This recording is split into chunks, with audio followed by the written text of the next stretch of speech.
Greetings, my fellow freedom lovers, sovereign thinkers. Thank you for tuning to LO3 Podcast. My name is Craig, transmitting from the beautiful land of enchantment. And today's date is Wednesday, March 18th, 2020. Yeah, maybe a little echoey in here. I'm at my brother's place for a little bit in Albuquerque, right along Albuquerque, Rio Rancho area. So yesterday they made an announcement. Ron DeSantis declared an emergency of Covid-19, which is Executive Order, State of Florida's Office of the Governor, Executive Order number 20-68. And how can that conflict with the Florida Constitution? I'll just make this pretty brief here because I've been hearing all sides of this matter for a perfect long time. And I've been hearing interviews from some reliable sources like No More Fake News and Mike Adams, Health Ranger, and a little bit conflicts a little bit different, and even David Icke as well. Yes, I do listen to these individuals and always observe responsibly, and including Chris Ann Hall. You could throw her in there as well, because what's been going on now? Nevada has been shut down along with Delaware and Ohio. That's all I know at the moment. And it looks like many of them are doing these executive orders, which is a replica to the CDC format on this subject.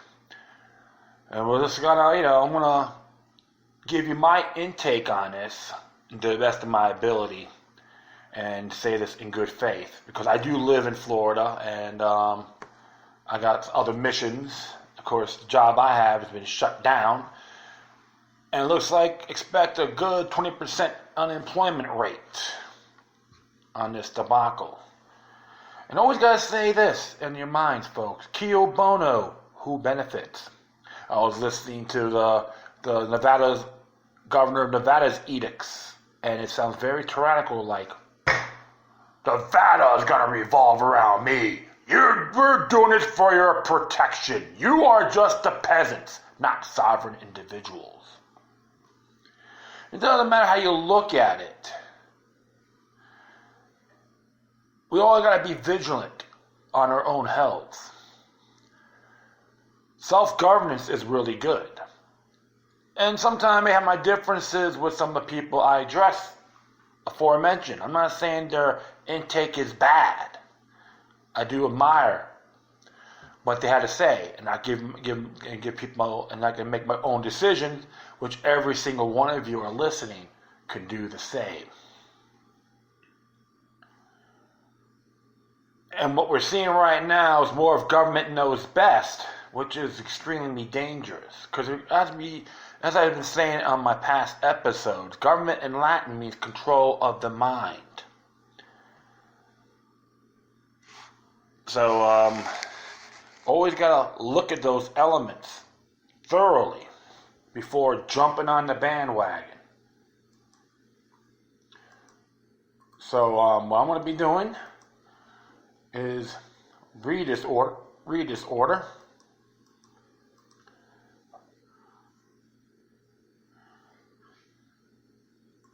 That's what I'm going to be doing, reading this order here.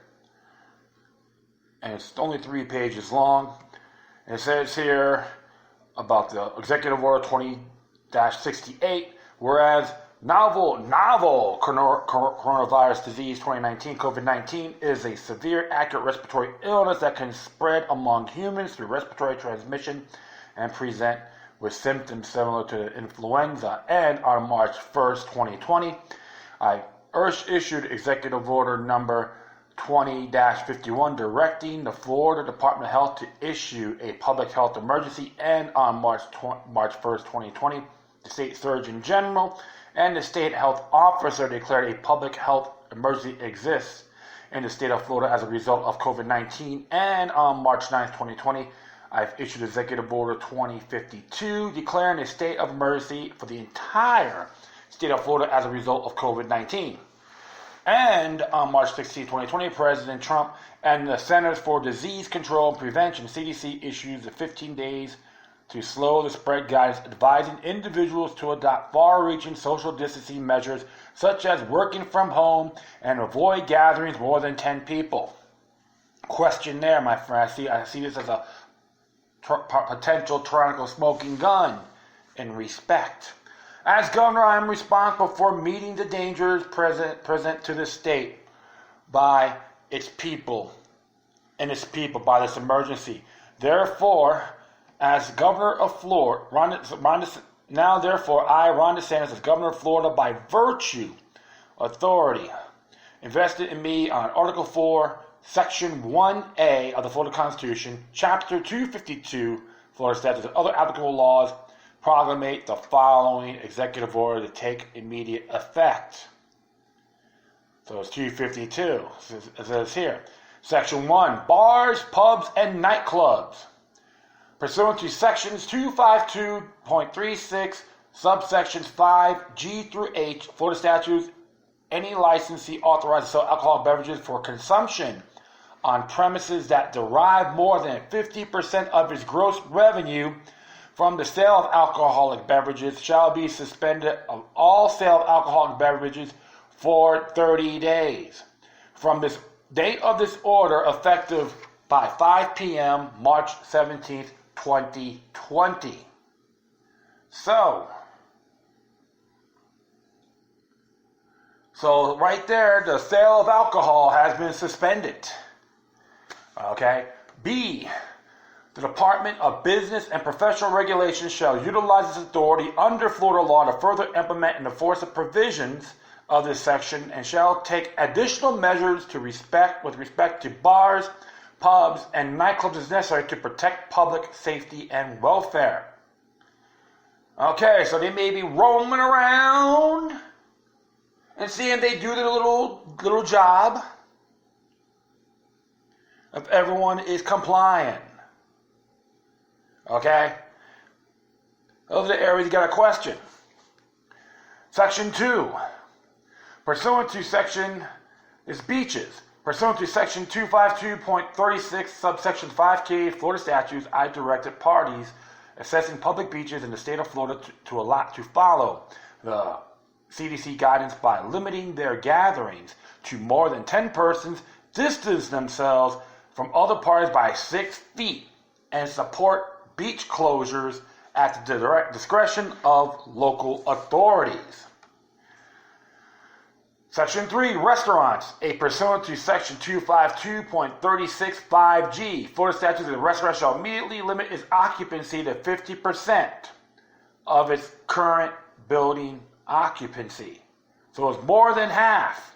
Pursuant to Section 252.365G, the Florida statutes, a restaurant shall follow the CDC guidance by ensuring at a minimum 6-foot distance between any group of patrons and limiting parties to up to more than 10 individuals. I'm going to show you how to run your lives. We can see that as well. It's not condemning, but questioning, folks. You make your own decisions here. C, the Department of Business and Professional Regulation shall ensure all restaurants implement employees screening and prohibit any employee from entering a restaurant premises if they met any of the criteria listed below. 1, that is C. 1, any person infected with COVID-19 who has not had two consecutive negative test results separated by 24 hours. 2, any person presenting signs or symptoms of or disclosing presence of respiratory infection, including cough, fever, shortness of breath, or sore throat. So it sounds pretty vague, but I'll keep on going here. 3, any person who has been in contact with any persons known to be infected with COVID-19 who has not yet tested negative for COVID-19 within the past 14 days. 4, any person who traveled through any airport within the past 14 days. Or 5, any person who traveled on a cruise ship within the past 14 days. Department of Business and Professional Regulation shall utilize its authority under Florida law to further implement and enforce provisions of this section and shall take additional measures to respect to bars, pubs, and nightclubs necessary to protect the public health and safety and welfare.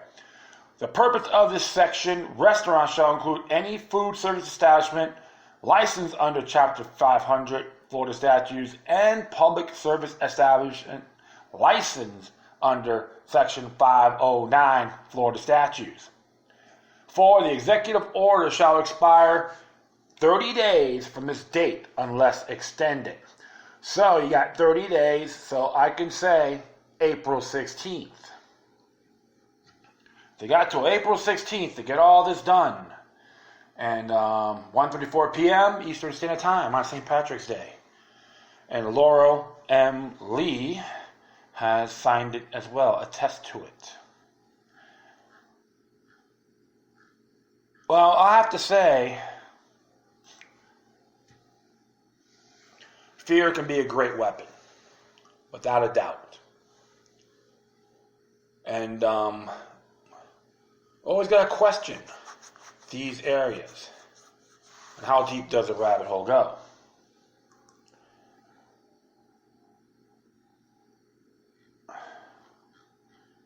That's how I look at it.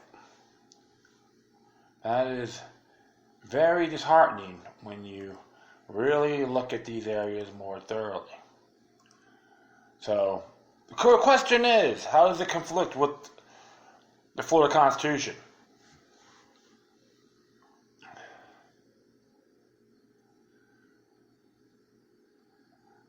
Let's see on political power, Article 1, Section 1 of the Florida Constitution. All political power is inherited in the people. The enunciation herein of certain rights shall not be construed to deny or impair as retained by the people. All right? And we got this one here on basic rights, which is Section 2 of the same article. All natural persons, female, male alike, are equal before the law and have inalienable rights, among which are the right to enjoy and defend life and liberty, to pursue happiness, to be rewarded for industry, and to acquire, possess, and protect property. No person shall be deprived of any right because of race, religion, national origin, or physical disability. And actually, like I said, they changed that from the voting, which was part of the bundled amendment. Illegal aliens not supposed to have property, but they took that off. Interesting there. So, 3. No, not 3, excuse me. The right to peaceably to assemble, Section 5. The person shall have the right to peaceably to assemble, to instruct their representatives, and to petition for redress of grievances.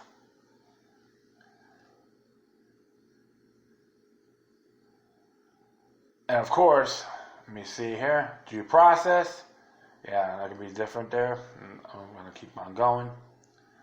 Now, I'm looking at this, habeas corpus, which is Section 13 of the same article under Declaration of Rights. To writ of habeas corpus shall be grantable of right freely and without cost. It shall be returnable without delay and shall never be suspended unless, in case of rebellion or invasion, suspension is essential to public safety. So, where is the rebellion? And where is the invasion? Technically speaking, right? You have to always look at those areas, folks.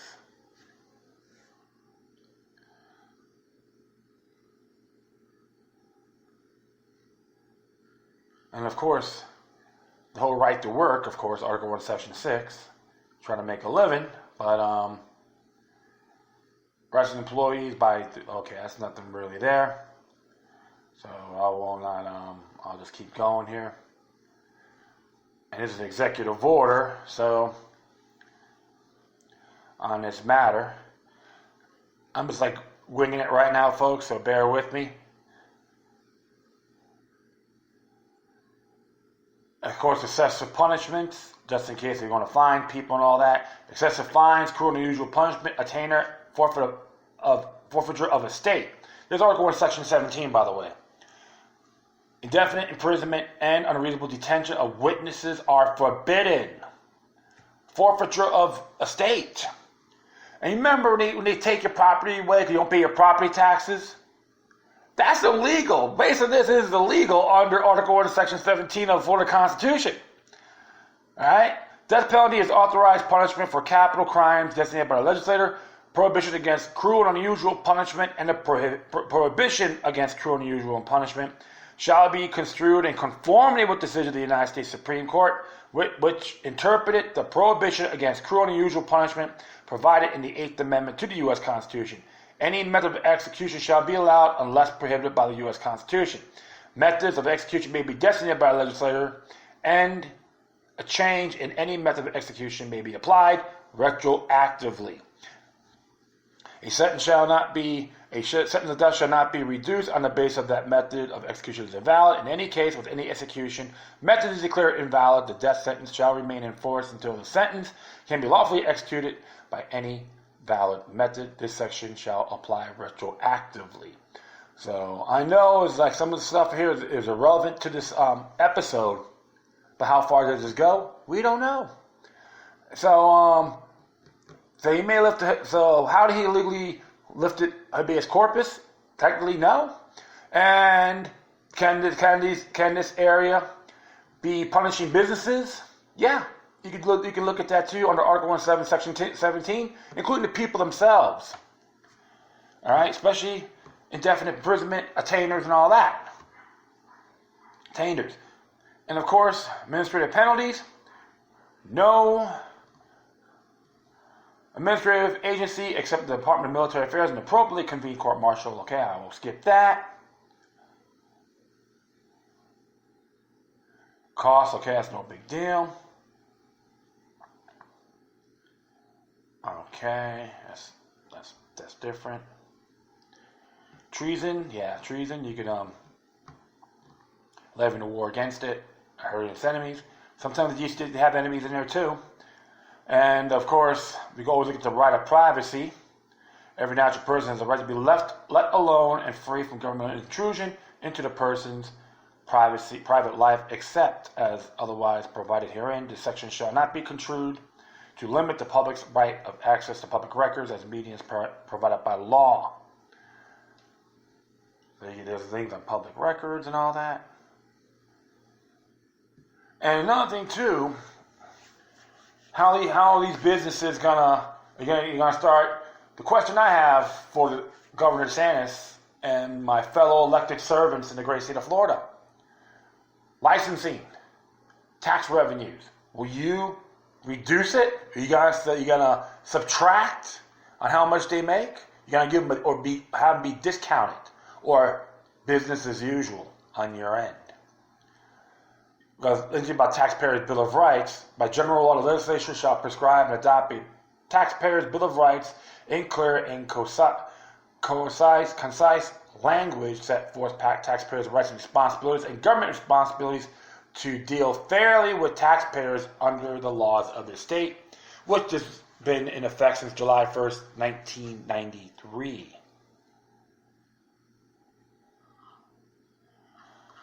So when we go with that, there's a lot of potential conflicts in good faith on this matter.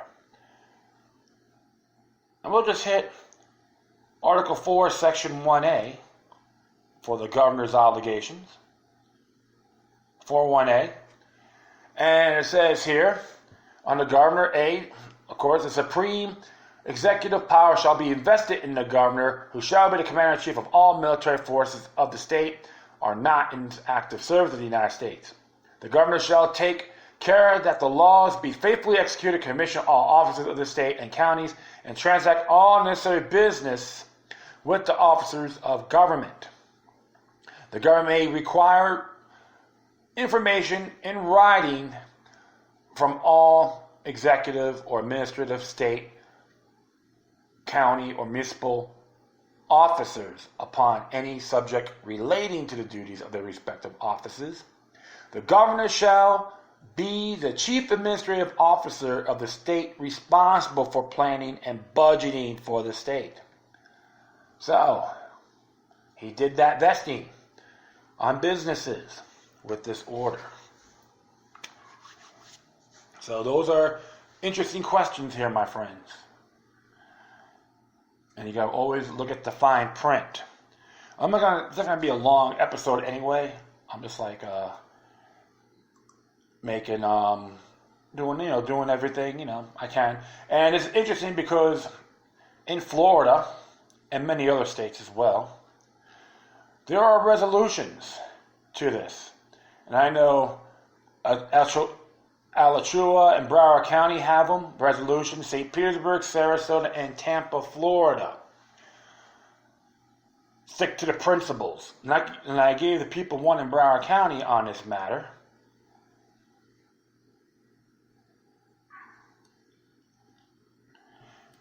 And it's very intriguing because it's always good to know these things. Because you can counter it on the grounds of principles. But I'm just a little ranting here. This is a PDF format, so gotta be a little patient here. I just improvise to the last minute. I'm trying to get you guys the content of what I see and share with all my fellow brothers and sisters that are listening to this episode. But one of the things you have to always say is, like I said, who's going to benefit from this? Can this be a status move? Absolutely. Do I want to see people get well? Of course. How accurate is the count? Does this particular COVID-19 virus has a flaw? Of course. And one of the areas here I can see, which is I could read from the 6th and 9th provisions of this. And then, as the 9th one says here, the 6th one says here, whereas the Bill of Rights of the United States and Constitution and the Constitution of Florida guarantee those living in the United States of the following rights: freedom of speech, assembly, and privacy, equality before the law, and the presumption of innocence, access to counsel and due process in judicial proceedings, and protection from unreasonable searches and seizures. And Broward County has been and remains committed to the protection of civil rights and liberties for all citizens of Broward County, and the Board of the County Commissioners believe that threat to anyone's constitutional rights is a threat to the rights of all. And that's here now, therefore, and resolved. I'll just keep on going here. That the Broward County Commission affirms the rights of all people, including United States citizens and citizens of other nations, within the county, in accordance with the Bill of Rights and the 14th Amendment and the U.S. Constitution, and that the Broward County Commission calls for all county officials and employees to respect the civil rights and liberties of all and members of the community, including those who are citizens of other nations. So, and I'll do one more here, and that the Broward County Commission calls upon private citizens, including residents, employers, educators, and business owners, to demonstrate similar respect for civil rights and civil liberties. I call them natural rights as well. So that's just an example. We have these resolutions, and can this be conflicted with the order? Yes, I can say that in good faith. It's not here to condemn Ron DeSantis, and I am critical with him at times. Okay, and I'll be very fair. But whatever they do, don't push their luck. Governor DeSantis, don't push your luck, including anyone else within the governmental institutions. Rather, it is the state of Florida or all 67 counties. This is across the board, too, across the nation, on a state, federal, state, and local level. So I'm definitely going to add this to the memo on my footnotes pertaining to resolutions and ordinances critical of the USA Patriot Act and other laws and policies that diminish civil liberties, including executive orders. All you folks can read it. It's really good. And I've used it a few times, and it was effective. And I just sent that to, what's her name? Bertha Henry, Broward Administrator Bertha Henry, when they did that declaration of emergency. I sent that to her. You better keep this handy. Hopefully people will read it and keep it on their files. Because we should never let the state supersede our natural rights. Yes, we got to be vigilant and be informed on COVID-19. And there's other sites out there are very good interviews. Like I said, I do encourage people to check out Mike Adams, the Health Ranger, naturalnews.com. You can just write that down. Don't be shy. You tell him Local the Third sent you. Because I do respect his views as well. It's not out of paranoia or fear, but all in good faith. And if you're going to be quarantining yourselves, folks, do it on your own free will without government compliance. So I'll just hopefully everyone will be fine, even in my state and across the world. All right, folks, that is it. I thank everyone for listening. Plus, feel free to download and share us on social media networks. If you have any questions, comments, if you said something interesting I want to check out, whatever you do, please send your correspondence with decorum. In addition, I'll leave the particular footnotes I've addressed on my Spreaker page. Once again, thank you for your time. Plus, always remember that the demoniac resistance is healthy for the soul and can liberate humanity. Until next time, take care of yourselves. Keep on spreading the love, and may your guardian spirits be with you.